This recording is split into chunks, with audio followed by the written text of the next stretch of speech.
Sorman-Nillson is the founder of Think, a strategy think tank that helps executives and organizations convert disruptive questions into proactive future strategies. As an Australian-Swedish futurist and innovation strategist, he's helped organizations on 4 continents map, prepare for, and strategize foreseeable and unpredictable futures. Since founding Think in 2005, he's worked with clients including Apple, Johnson & Johnson, Cisco, SAP, IBM, Commonwealth Bank, and McCann Erickson. Anders is an active member of TED Global, has keynoted at TEDx, guest lectured at Sydney University and University of Technology Sydney Business School. His latest book, Seamless, is a guide for transforming your brand and heroically taking your business into the future.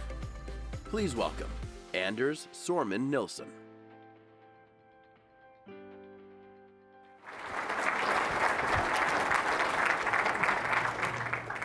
G'day, as we say in the deep, deep south of Australia. Great to be here. Can you make some kind of sense of my slightly weird Swedish Australian accent, first of all? Yeah, the Australian accent is very sort of nasally, plus I'm just at the tail end of a cold, so you have to bear with me. But hopefully this slightly weird analog signal is being picked up by some of the more analog and some of the more digital radio antenna here in the room. Ladies and gentlemen, I should just say before we get kick-started as well, that all the slides are available for you to download. We're going to go through this fairly quickly and furiously. You'll capture some snippets of foresight, hopefully, as we go through all of this. For those of you who want to watch all the slides in real time, feel free to download them to your digital devices. You could also just follow the presentation in real life in here, because it's way more high definition. For those of you who have a very analog soul and want to print out all the slides, there are bonus slides as well. Feel free to do that, and also make sure you plant a tree at the same time. Okay, ladies and gentlemen, as a Swede, it gives me great pleasure to be here in Michigan. I feel like this is the place where my heroes and certainly growing up in Sweden. By the way, I should just also apologize for placing IKEA's logo next to Chrysler on this particular slide, right? But I grew up with these guys in Sweden. We grew up admiring the fortunes of the Red Wings, and hopefully if you recruit some more Swedes, maybe we'll reach this type of fame and fortune in the near future again. Also, according to one of my colleagues, Josh Linkner, who writes beautifully about the reinvention, not only of Detroit, but also the whole state. I think this is a state on the road to reinvention with a very bright future ahead. And certainly for somebody that has worked with credit unions for the last 15 years around the world, I'm very much a passionate advocate of the movement. I'm also a member of 2 credit unions in Australia. And I want to passionately talk about what I think the future might hold in store for all of you moving forward. As a futurist, which basically means my mum has absolutely no idea what I do for a living, she calls me her glorified astrologer son, the one who used to be a lawyer. Thanks, Mum. There's no one like your mum to truly tell you what you do for a living. But as a futurist, I'm also a little bit of a traditionalist at heart. Many of my futurist colleagues today get very excited about the fact that at Memorial Sloan Kettering Hospital in New York, more doctors and nurses trust the artificial intelligence of IBM Watson when it comes to cancer diagnosis over their human peers and colleagues. They get excited about the fact that over the next 10 to 15 years, according to some projections, up to 50% of banking jobs might be up for automation and robotization, courtesy of the blockchain and other similar exponential technologies. And in many ways, what they're doing is that they're sort of swiping left on human intelligence and swiping right on artificial intelligence. For anybody on Tinder, you know exactly what I just referred to. If you haven't heard about Tinder and you're in a relationship, please don't research it. Okay. But as a futurist, I'm also a little bit of a traditionalist. And while certainly AI and other big technologies, cloud-based technologies, blockchain, etc., will be impacting the financial services industries in the future, I also believe that there is a future for tradition, even in an age of technology. And this is what I want to refer to in today's presentation. But before we talk about those future trends, let me take you back to a place that is very close to my heart and explain to you for a moment why I believe that tradition still has a place in an age, a second machine age that we're just about to enter. Let me take you back to my native city of Stockholm, Sweden for a moment in time. Let me take you back to this urban vista, an urban vista back in the 1910s that greeted a man by the name of Georg Johansson, or the son of Johan. He was the second oldest son on the family property, and as a result he had few inheritance rights. As a result he had to make his own commercial future in the cityscape of Stockholm, where things were a little bit more black or white, a little bit simpler. In fact, people only wore black or white clothing back in those days. Certainly no floral pattern breast pockets had been invented quite yet. And this was a time before YouTube, before Instagram, before selfies, and even selfie sticks, when looking into camera was still very much of a technological novelty. And after completing a retail apprenticeship, he opened up the doors in 1916 to his first menswear store in Stockholm. And in a nod of approval to his family heritage, he changed his surname from the son of Johan to the man from the southern farm, or in Swedish, Georg Sorman. He's my great-grandfather, and as you can tell, he must have been a bit of a futurist because he's got an awesome haircut, a cool little pocket square, and you can also see that we share some genealogical traits with North Korean dictators. He invested in the latest branding and technology of the era, the neon sign, to win then analog hearts and analog minds of yesteryear's customers.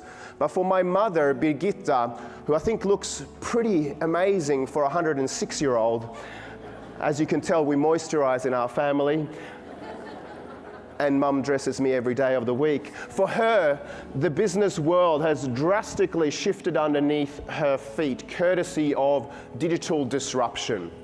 Enabled by new technologies, today's customers will walk into the shop, they'll spend time with mum, she'll hand them free intellectual property and advice, trying to put together the perfect portfolio for her customers or prospective customers, while blatantly, after accepting a glass of red wine or a cup of coffee, they'll also scan barcodes, incentivized by Amazon.com to contribute to the real-time data cloud of comparative pricing with a 5% discount. They'll then say, hey, we'll think about it, and you know that they're not going to think about it. They then turn their backs onto mum, go around the corner to the sound of a lonely little bell, exit the store, and order the item on mrporter.com or amazon.com/fashion instead. For the last 12 years, in an age of the second machines coming, my mum has been investing her life savings to artificially breathe life into her old school business model. And mum doesn't like change, which I think is kind of humane, isn't it? Who struggles a bit with change? Who wishes you can just retire before you have to learn any of this new artificial intelligence shit? Right? Excuse my French, all right? This is how Australians speak, all right. But mum struggles a bit with change. Who remembers puberty, right? Change, who's yet to go through puberty? Okay, right. Change can be awkward. The problem, of course, with change is that change doesn't care whether I like it, my mum likes it, or we like it or not. It's always going to happen without our permission. And today, all of our business models, just like my mum's, are now getting digitally hacked. And the problem is when the rate of external technological change trumps the rate of internal agility, innovation, and curiosity, sooner or later we'll all be in deep, deep trouble, just like my mum. The way she runs her business, 1, 2, 3, 4, 5 shirts in this color and size with a pen and paper in a very analog fashion, is in many ways perfectly prepared for a world that no longer exists. Now, can you imagine how annoying it must be to have a son who's a futurist, right? Who meddles in family business affairs.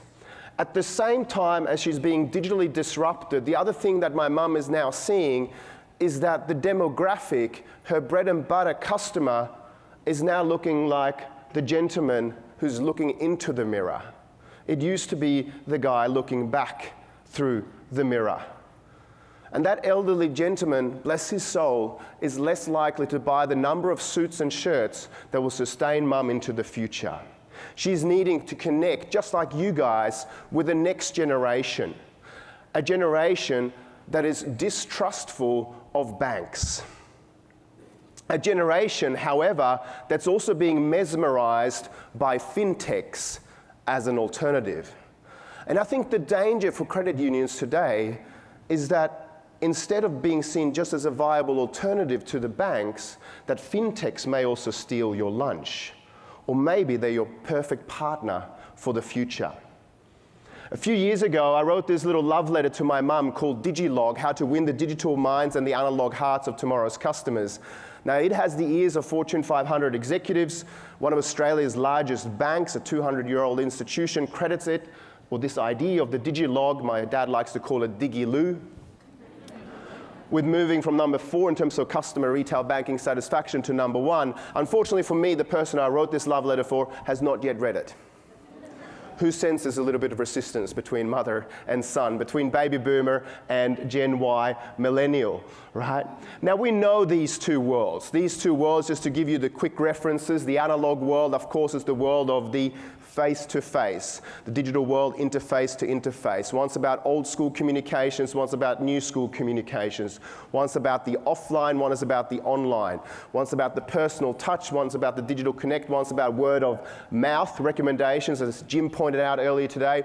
The other world, of course, is about word of mouse recommendations, either for or against you. And one's about winning hearts, the other one's about winning minds. And of course, in the future, we have to be able to seamlessly combine both of these together. And if we think in our minds, we know that both of these two worlds, of the analog and the digital, both have weaknesses to them. Weaknesses that may be able to be offset with some of the strengths of both worlds. I'm not going to talk to you about throwing the analog baby away with the digital bathwater here today, but rather about how to mutually reinforce the strengths of both of these worlds, as well as offsetting some of the weaknesses. Does that sound like a plan? Cool, because there's no plan B, so this is what we're going to go with. We've heard about some of the inspiring statistics just now from Ken and the sad state of the nation when it comes to financial affairs. You guys have an incredibly important role to play, both in financial literacy, but also in people self-actualizing and reaching their financial dreams of their future. Money is the number one stressor in this country, and you guys have a big role to play to ensure people reach their dreams. I want you to bear 5 questions in mind as we go through the 3 major trends I'm going to address here today. And the first one is whether your credit union or QSO is changing at least as rapidly as your most demanding member or future member. What percentage of your daily work involves frequent high-volume tasks that maybe could be done by a computer or even an AI in the future? What percentage of your work involves complex problem-solving of novel situations? Are you training the leaders of tomorrow for jobs that may not exist? And what member-facing activities or tasks ought not be handled by machines in the future? Aren't you happy they began with an inspirational speaker? All right? Let these questions resonate as you move into the future of this presentation. I should just say that one of the things I picked up on in Jim's presentation was this idea of superhero powers or superpowers. And certainly in our work with some of the credit unions around Australia particularly, but also here in North America, we've tuned into this ethos. In our work with People's Choice Credit Union in South Australia, they're Australia's second largest credit union, the idea was very much of these superheroes inside of the credit unions saving Australians, everyday Australians, away from the big bad banks. And I'm glad to see that that sort of ethos is resonating here as well.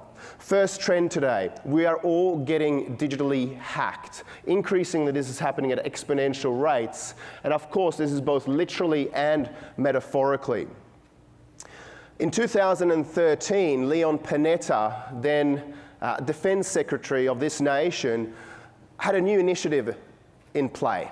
He imagined a world where we could recognize extraordinary achievements that directly impact on combat operations but do not involve acts of valor or physical risks that combat entails. Essentially, he wanted to have a Medal of Honor for drone pilots and cyber operators. How do you think this proposal went? Many veterans who'd physically been there opposed this idea. And I think fairly so. But at the same time today, the way that warfare looks is that the code gets sent in first, and then the machines and the humans roll in second. This proposal got canned, but just imagine today we make holiday movies about snipers.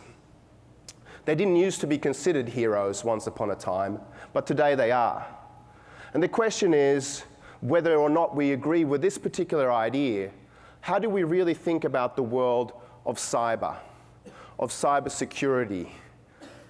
Because this is where the battle lines, even in a world of digital banking and digital customer service, are now drawn. They are shifting from the physical world to the digital world. And I was glad to see that the credit unions and the leagues here are taking a very active stance on data breaches like Equifax, for example. Now that half of America's population have been impacted by this particular hack, by the way, you should go and research whether that's you or any of your members, see how you can help them out. And it's been said that there are two types of banks, those that know they've been hacked and those who don't yet know they've been hacked. Do you think the same might hold true of credit unions?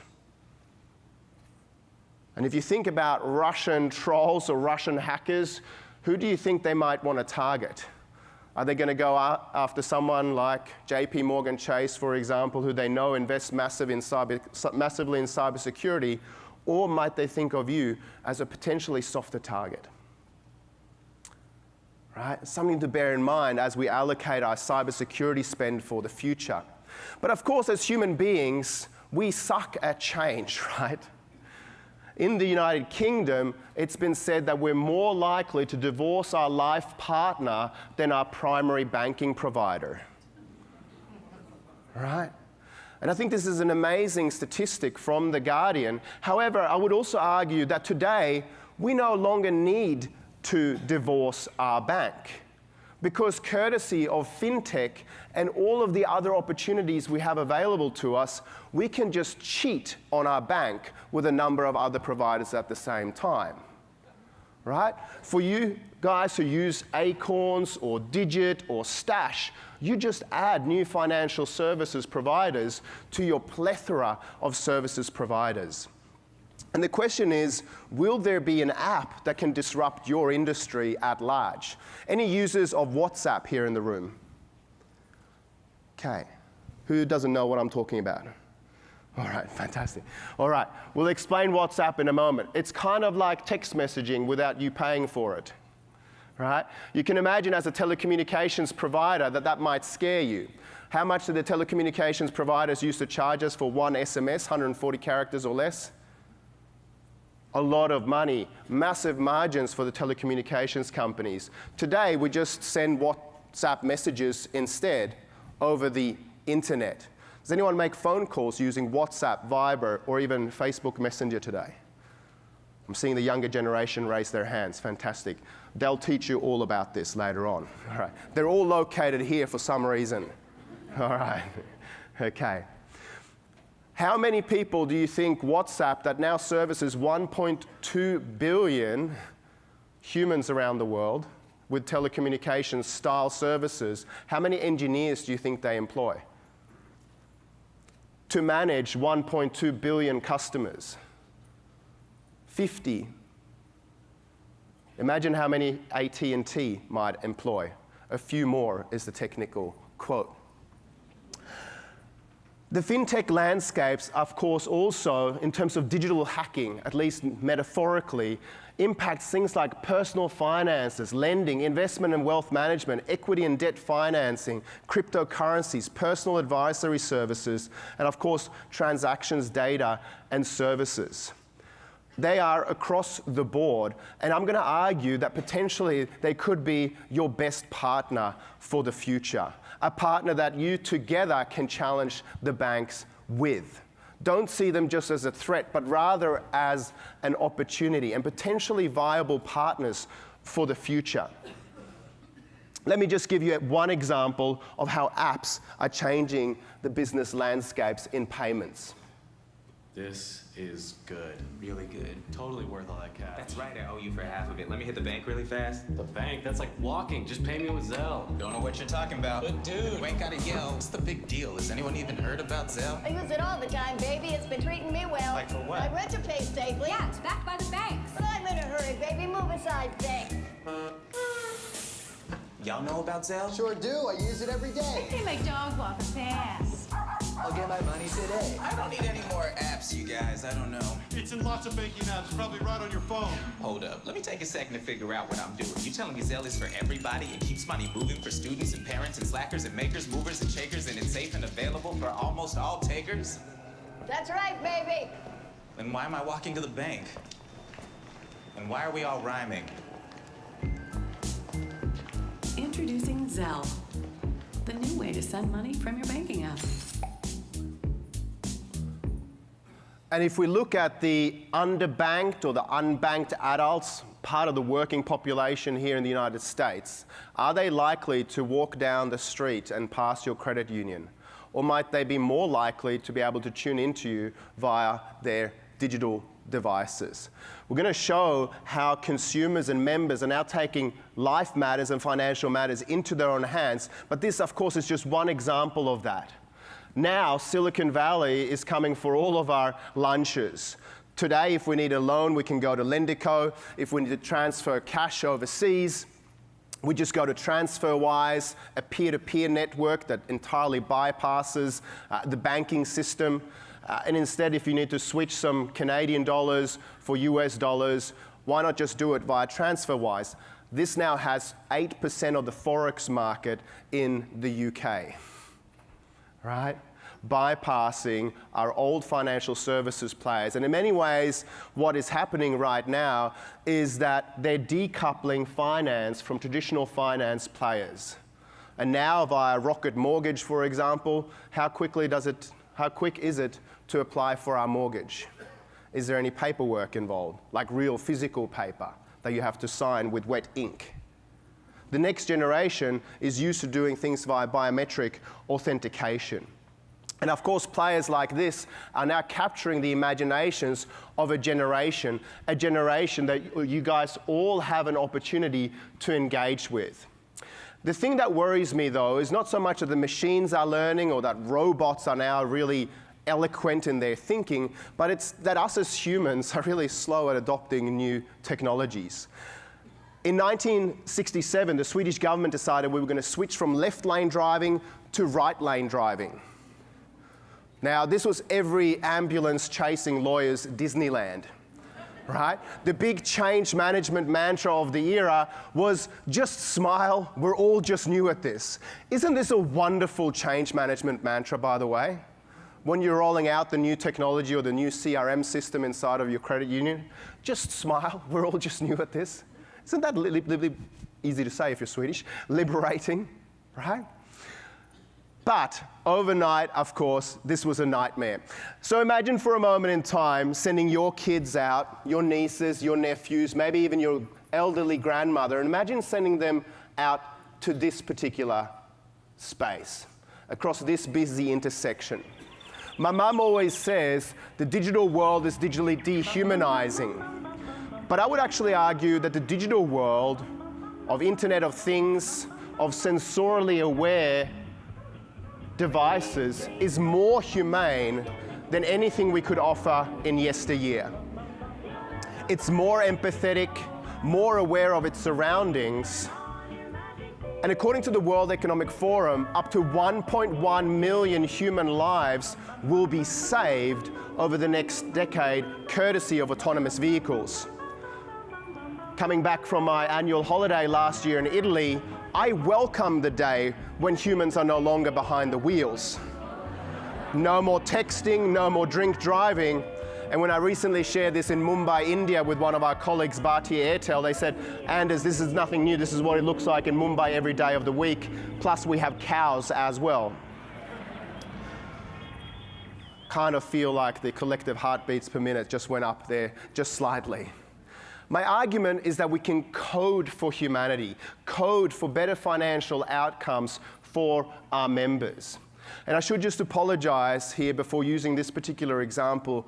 If anyone has family or friends, near ones that were impacted by these two particular events I'm about to address, I do apologize. And I also think there's a heartening aspect in terms of what technology can offer as better humane outcomes for the future. The truck on your left, ladies and gentlemen, is by the make and model that in 2016 in Nice in France on Bastille Day was hijacked by a terrorist. He then took that truck, that dumb truck, and drove it for 1 American mile, in the process taking 92 lives, 482 people still injured from that event today, and many more families suffering from PTSD. The truck on your right is by the make and model of Scania, built after a 2012 EU directive that stated that every truck on the roads of the EU built after 2012 had to be part of the Internet of Things, had to be equipped with sensors that could detect human suffering, and equipped with ABS. Maybe luckily, and maybe foolishly, by the terrorist in the Berlin Christmas market attack of the same year, he chose to hijack the truck on your right. And not after 1 mile, but after only 70 meters, the truck shut him down. The terrorist still had his foot on the accelerator, trying to take human lives. The total impact of that event was less than 10% of what had happened in Nice only a few months before. My mum always says, Anders, the digital world is digitally dehumanized. And I would argue that maybe, Mum, we can code for humanity, code for less human error. Now, if you're a real cynic, you could also argue that, Anders, in the future, ISIS won't actually need humans, they just send in the code, which is, of course, why we all have to invest massively in cyber security. Not just to protect ourselves against hackers, but also in all of our physical systems around us today. The great American thought leader and management guru, yes, George Costanza, once said that for everything important in life, it needs to have a physical package. For your cash, there's your wallet. But of course today, cash is no longer king, right? We know this because already your kids, your nieces, your nephews are spending your hard-earned analog cash buying virtual shit online. Like virtual sneakers to an avatar, great margins. We should all be in that business. Now, the micro vendors on the streets of Stockholm a few years ago asked themselves the question, why on earth are our sales of journalism in the public transport system going down? Somebody says, maybe it's just the case that Swedes don't have an empathetic pulse. Somebody else said, or could it be that we live in the most cashless economy in the world, yet we only take cash for payment? They teamed up with a mobile POS provider that does biometric authentication, mobile wallet, and NFC payments via credit card and debit cards. Sales went up 59%. By removing the friction between the positive intent to engage and the seamless digital execution of doing so. Ask yourselves the question, in your businesses, in your credit unions, knowingly or unknowingly, what might be some of the friction, the paperwork, the mental models that are preventing the positive intent and the seamless execution to start engaging with you as members and get to work solving it? I mean, we can imagine this in the physical world, right? We know, for those of you who, some of you drove here, some of you used other modes of transport, some of you might have flown in, we know that if there's a 10-minute delay in an airport, in, say, security, the propensity to spend any retail dollars in that airport massively goes down, right? It reduces an average customer's retail spend by 30%. 10 minutes more in a security line, reduction of average customer retail spend by 30%. If we aggregate that in 2016, if that happened across all of North America, that's $11.4 billion in lost income for the retailers in American airports. Think about your own processes, whether it's paperwork or whatever else we put up as hurdles from people engaging with us, and just the opportunity lost as a result of friction. Because we know that digital players move extremely quickly at exponential rates today. Let's compare and contrast DBS, the largest lender in Southeast Asia, with Alipay. 280 bank branches, 0 bank branches. It took these guys, DBS, 50 years to reach $100 billion in payments. Alipay, less than 12 months. They now have a lower cost of credit than any bank in the world. Who hasn't heard about Alipay until 10 seconds ago, right? And of course, it's a massive payment provider now around the world. And some of you might say, Anders, this is fine for payments, but people still want to hear from a human when it comes to advice. Yet today, my financial advisor, Gavin, is sweating bullets because my robotic advisor from Acorns is outperforming him in the share market this year.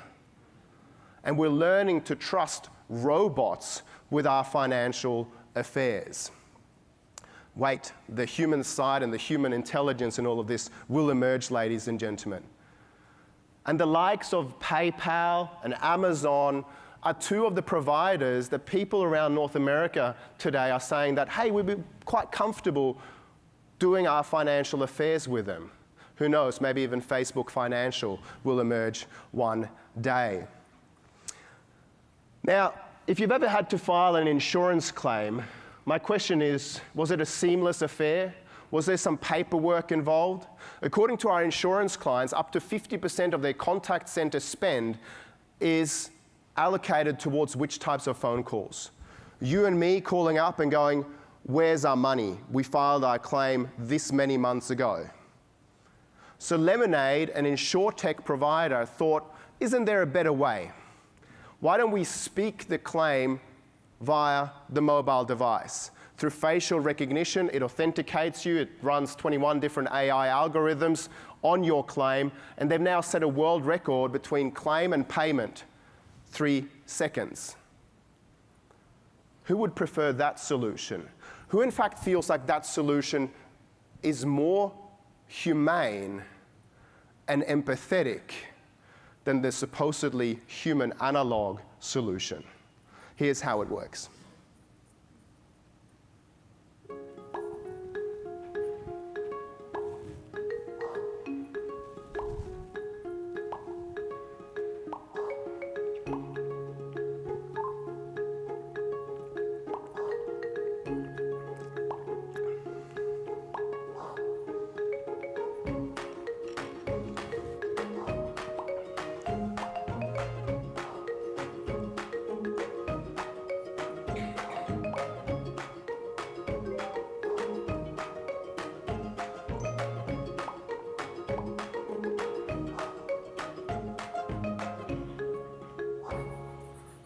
And for those of you for whom instant gratification is too slow, I'm sorry you had to wait another 3 seconds in that really long example.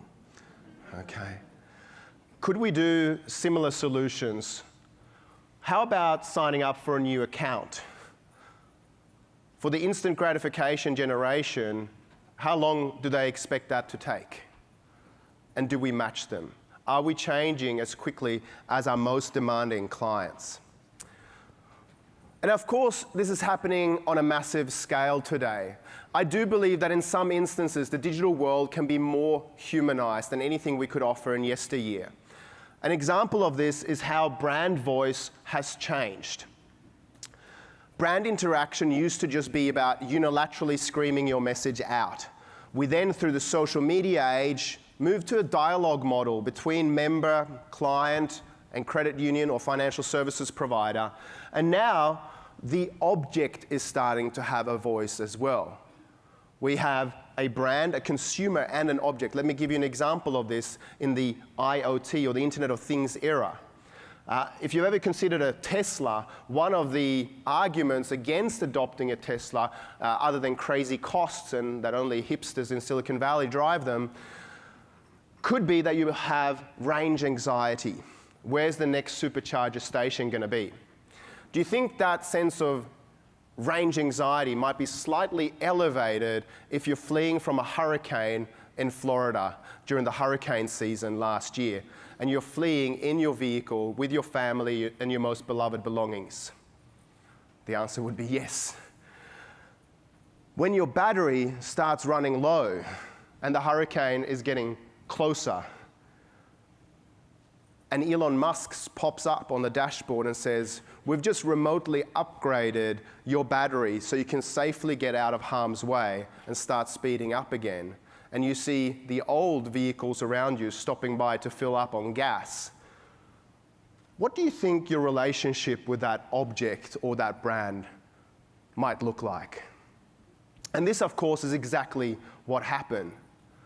Vehicles that are now just sophisticated computers on wheels, now building close, human, trusting, digitized relationships with the people and the families in them. And this digital trust also translates into your world. According to McKinsey, digitally active banking customers hold more products on average and have bought more banking products in the last 12 months than non-digitally active customers. Bain's research backs this up. Even amongst affluent and mass affluent Americans, who tend to be baby boomers just by virtue of demographics and accumulating net wealth, they are also better net promoters of their banking brand, and they hold more products on average. My mum always says the best customer service experience you could ever have is just a smiling human interface. But we can build digital loyalty by having the right user experience as well. The great science fiction author Douglas Adams once said, when it comes to our reactions to new technologies, he's come up with a set of rules. Anything that's in the world when you're born is natural and normal and ordinary, and it's just a natural part of the way the world works. Anything invented between the ages of 15 and 35 is new and exciting and revolutionary. You can probably get a career in it, like a Snapchat analyst. Anything invented after the age of 35 is against the natural order of things. Who feels a little bit like this? Right? Yet, for my son, Lucian, who's 11 months of age, he grows up in an era where Baby X, a robot in New Zealand, looks eerily similar. And while Lucian still doesn't walk yet, Baby X now plays Mozart perfectly. This will be totally normal for baby Lucian when he grows up. So occasionally my mum sends me little digital YouTube videos to argue to me that if we just pray and hope long enough, Anders, this internet thing is just going to go away. Here's one example.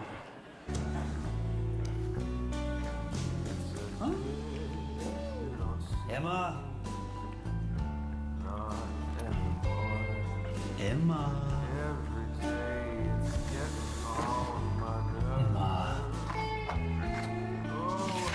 Emma? Emma?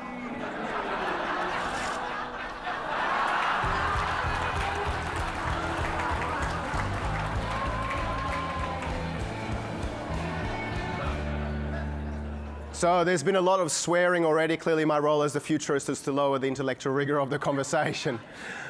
We are now taking financial and life matters into our own hands, and we want to team up with brands and credit unions that help us think long-term, smart, and responsibly. In China last year, during Singles Day, this is their version of Thanksgiving, and it's only really initially designed and invented back in 2009 for singles. It happens on the 11th of the 11th, and according to Chinese numerology, that indicates that it's for singles.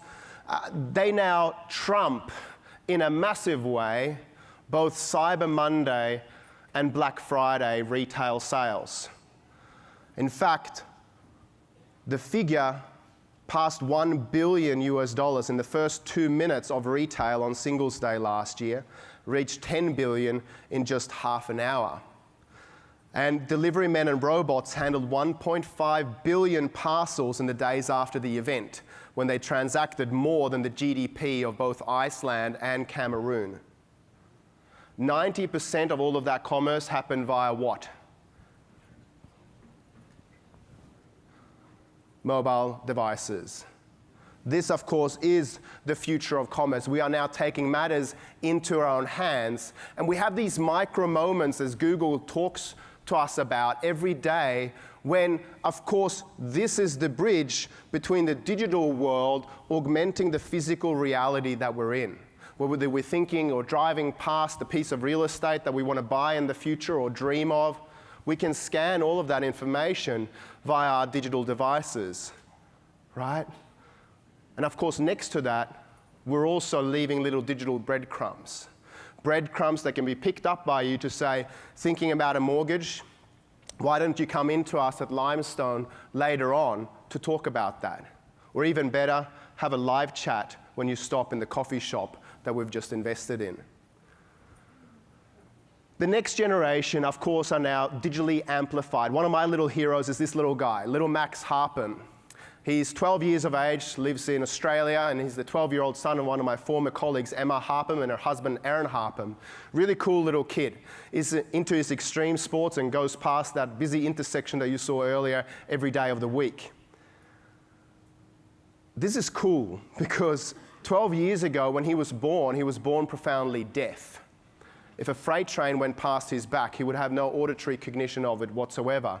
But because of a great Australian innovation, the cochlear implant, of which he has two implanted into his brain, one behind each ear, he's now a little cyborg.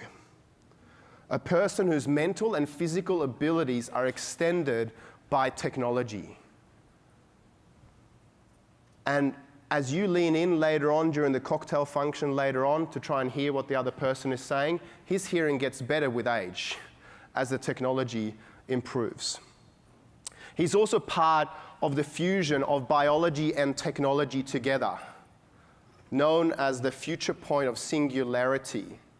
Now, according to the singularity phenomenon, we're just at the knee of the curve where things start moving really quickly. Who thought things moved really quickly in the last 10 years?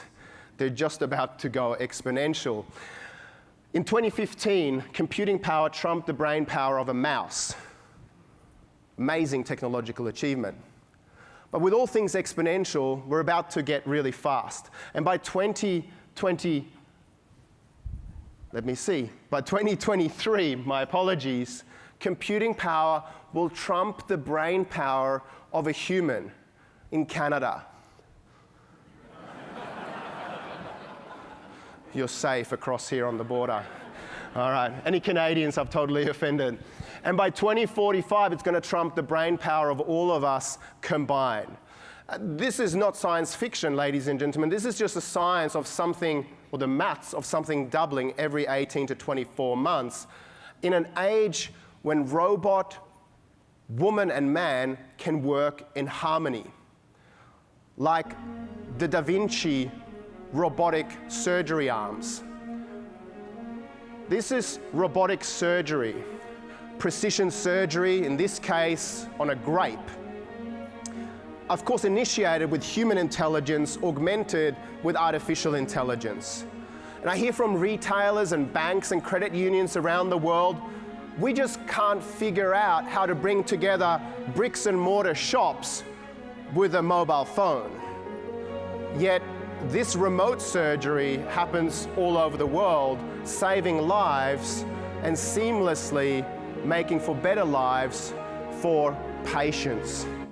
I think there's an opportunity for all of us to embrace this new world where human intelligence and artificial intelligence dance together. And particularly in the context of money, this is important. A few years ago, the Australian Bureau of Statistics combined up with the Australian Productivity Commission and asked themselves the question, in the context of disposable dollars, when an Australian say they spend $100 on something, what do they actually spend audited? Now, when we say we spend $100 on transport, the real audited amount, according to the Bureau of Statistics, was $104. That all comes out in the wash, depending on who's the CFO in your family, right? But it gets more worrying. When we say we spent $100 at the pub last night, honey, the real audited amount was $158. And ladies and gentlemen, never ever have your conferences near a casino. Because when an Australian says, spent $100 at the casino last night, the real audited amount was $735. Of course, this is only Australian research. None of you like to gamble. So let's compare and contrast that to a world where we're all digitally amplified. A few years ago, I ran the New York Marathon, too many years ago. I ran the New York Marathon. I did so spontaneously with 16 hours of preparation. 2 beers in Brooklyn ahead of the race to do my carb loading. Now, I always sort of knew that the last 24.5 miles were gonna suck. But at least to my aid, in my back pocket, I had a little piece of digital software that helped this piece of hardware get through the race. Courtesy of the digital technology, I could tell the couple of times I slowed down to go to the bathroom to just hide from the world, or when I sped up to go through more dangerous neighborhoods. Courtesy of the digital technology, I could also hear from my friends and social networks around the world. Every time they gave me a cheer on Facebook, I got a little digital cheer through my earbuds. If I ever did want to run the race ever again or complete this metaphoric project from A to B, I could also get a heat map to sense my competition around me, or get a topographical map of New York so that I could prepare myself better next time around and figure out how to overtake some of my competition sooner than at the halfway mark. Now, for every breath I take, for every step I make, I know Nike's watching me. And they know, based upon their big data, and I think we should just retire this sense of big data. It's actually small data about one person, right? They know when I need a new pair of shoes. They also know that for somebody like me who used to run in ASIS, once I log into the digital software 5 times, I'm more likely to buy which kind of product. More hardware because of the software. Just do it, right? And if you think I'm moving around the stage a lot today, it's not necessarily that I'm physically animated. I'm Swedish after all. It's just that I'm collecting points. Now, if I take a run and there's no visual data to show for it, I feel like I have to retake the run. Is that just me? If your last holiday wasn't on Instagram, did it ever happen? Right? Big philosophical question. Now, this is also a worrying concept because Strava, something that integrates with a lot of the fitness apps out there today, well, they have a live global heat map of people using Strava. What do you think the map in your top left is? That's Kandahar Air Base. Bottom left-hand corner, one of the army bases in Baghdad. Who would that data be interesting to in terms of logistics, supply lines, and where people might be hanging out for their jogs or even for their meals? So we must be careful about our data as we enter what's emerging as a transformation economy. We've all heard about the experience economy, right? But we're actually entering the era of the transformation economy where brands like Nike understand that they want to exist so we can fulfill our dreams. You guys are already part of it. How well are you telling the story that you're part of the transformation economy? Because fintech brands like Digit, Stash, and Super are now playing part of that transformation economy. And to sign up with any of these guys, it will take you 1 or 2 minutes. They don't need to worry about what does it mean to become a member? Is it like a gym membership? They just authenticate using their thumb. And the likes of Digit, for example, will now calculate based upon your spend how they can automatically do micro investments that will help you towards your financial future and your dreams. How might you be able to partner with these types of brands? Courtesy of these new digital technologies, we're living in a pre-world, a world that's predictive, preemptive, preactive, preparatory, even precognitive. In the last 12 months, me and my fiancée, Nicole, have gotten engaged. Lucian has been a blessing to both of us. And we've also bought a new car. All of that data, those 3 data points, are available, both via our spend on credit and debit cards, via Acorns, etc., but also via Instagram. Yet not a single credit union, banking, or insurance player tapped into my social data, which is now credit data, to offer me financial or insurance products. Instead, I took matters into my own hands and decided where to go. Who would say that's a missed opportunity by CUs and banks? So the question is, in this new economy, all data is now credit data. We're entering a reputation economy where, well, the likes of FICO scores and what Equifax does, these might be lagging indicators. But in fact, nowadays, social data might be a better indicator of our credit worthiness or our credibility. Ben Bernanke, based on his FICO scores, couldn't refinance back in 2014. Right? And who thinks he earns a bit more money than some of the underbanked and unbanked in America? Past performance is not necessarily an indicator of future success. And according to MasterCard in their 2014 advisors report, they found that candidates accepted via Visual DNA, a financial literacy platform, their personality data were 23% less likely to default on their borrowing. So is there an opportunity to give credit where credit is due based upon new, smart, big and small data that refer down to an individual of one? And also to use these types of devices to nudge people into better behaviors. Last year, the prize for economics at the Nobel Prize ceremony went to Richard Thaler, a behavioral economist who came up with the idea of nudging people into smarter decisions today for a benefit in the future. The most famous example of this is that men like to aim. In Schiphol Airport in Holland, they found that when they drew a little fly in the urinal, wastage went down 80%. Now, no one got pushed into aiming. It's just a natural state, apparently, for men that we like to aim. And the same can be said in the digital world. But of course, according to the Proteus effect, so named at Stanford University, when we have a virtual or a digital avatar and we digitally age a millennial's face through to retirement, they're 30% more likely today to make double-digit percentage increases in their savings today for a rainy day in the future. Digital impacting smart behavioral choices today. Final point here today is that in this transformation economy, we all crave seamless transformation and to be brought closer to our dreams and to find viable partners that can help us get there. So indulge both our digital minds, but don't forget about our analog hearts. The digital world is phenomenal, but digital doesn't fix everything. In fact, digital communications can stuff us up as well. Right? If you've ever tried predictive texting, you know this. And today, my mum gets super excited because she says, Anders, digital is ephemeral. Who here remembers your first digital MP3 download?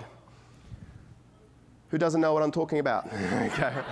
All right. But who, on the other hand, and maybe we're demographically biased, remembers your first vinyl cassette? Right? there's something enduring about vinyl and the tangible. And Mum gets super excited because last year the UK set a 25-year high for the sale of vinyls. And no, it wasn't just DJs buying them. I really just shared this particular slide because when my brother and I are out and about, particularly in Irish and Scottish pubs, people go, "Sing us that song by the Proclaimers, 500 miles. Now my Scottish sucks, but at least thanks to Nike, I know how far I walk every day. All right. Being nostalgic, however, is not the same as being strategic. Those UK vinyl sales do not indicate that we're going back to the good old days. In fact, we like to stream our music as a service. And our stores and our physical spaces also need to transform. They cannot just be mere distribution centers of products, as the retail store Story in New York realizes. They are media platforms that tell a story about what you guys do. Have you reinvented them as such? Because the digital world can provide faster distribution for people to invest their time, to spend time with your sales and even your marketing folk. It takes a physical investment to get there. So when they get there, they have to be rewarded, both with an experience and also with a path to transformation.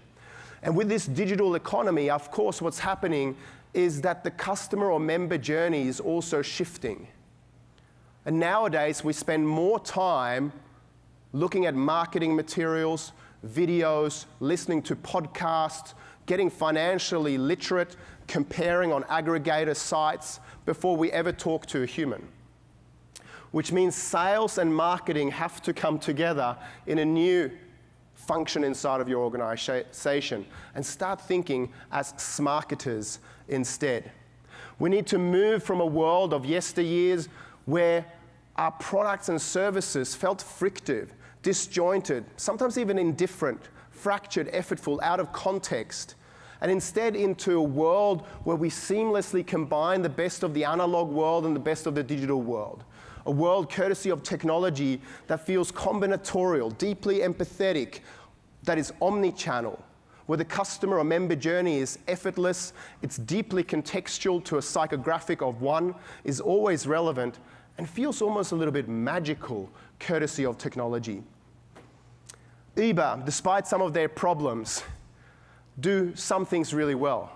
And one of those is their democratization of superannuation and pension savings. Many Uber drivers are first-generation Americans.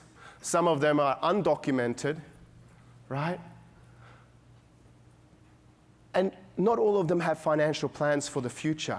So when Uber teamed up with Betterment, so that when drivers, just with one click, could opt in to have 10% of every drive put into an account set up by Betterment for their 401k and their Roth plans, etc., for the future, it was just easy and seamless.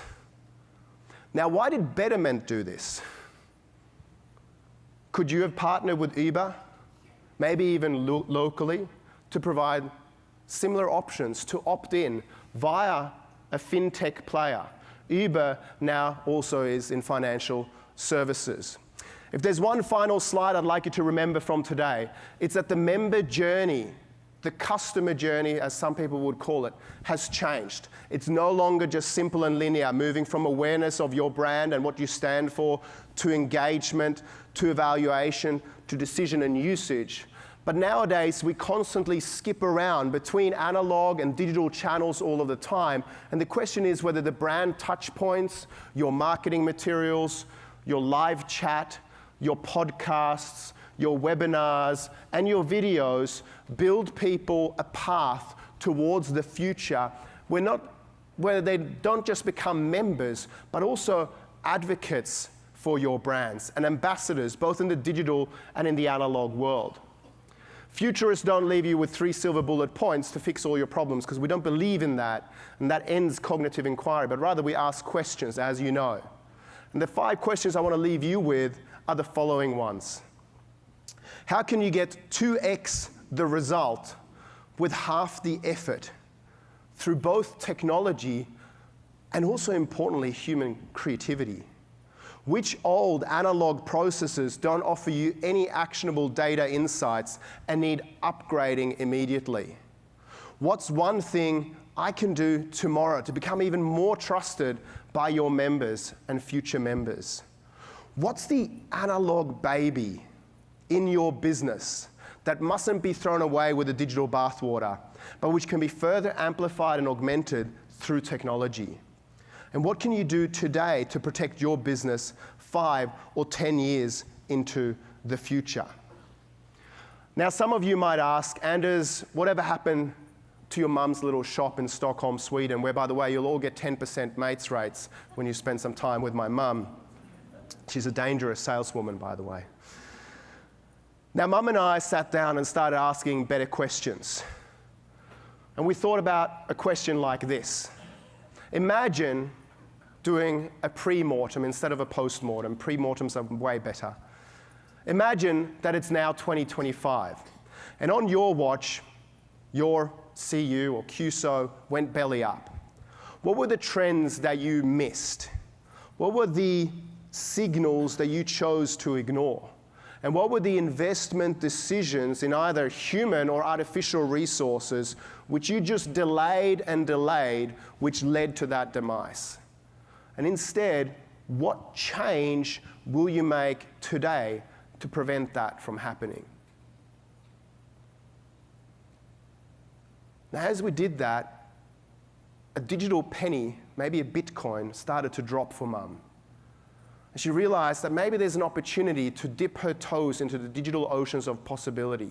We teamed up with a small Swedish digital unicorn called Spotify, you might have heard of them, to see if we could stop having Mum just singing in the shower, which she was accustomed to before, and instead take something as important as doing the perfect little pocket square and having that piece of intergenerational wisdom applied to every demographic, every psychographic of the future, to see if we could give a new soundtrack to her now 102-year-old heritage brand, to take the rich history, the ethos, the movement behind her third generation quaint little shop and give it new digital life in a multicolored, multi-complex future, to connect with every generation of consumer. And as a result, we've digitized certain things, like my brother as a cheap male model. He does a great blue steel. It's a family business after all. And now analog and digital touch points sit hand in hand, seamlessly working to combine and help move people from awareness to engagement to evaluation, decision usage, and advocacy, courtesy of her investments, both in her history and also her future. And as a result, we hope that it's not too little too late, but in fact, this gives her tremendous hope and strategy for the future. And I want to encourage all of you guys here today to go out and give your ethos and movement new life, to be sticky beaks for the unexplored, and to come up with rip-snorting CU ideas for the future. Because I think that way your financial futures will change, and so will your members. Thank you very much for having me here today. All the best for the future.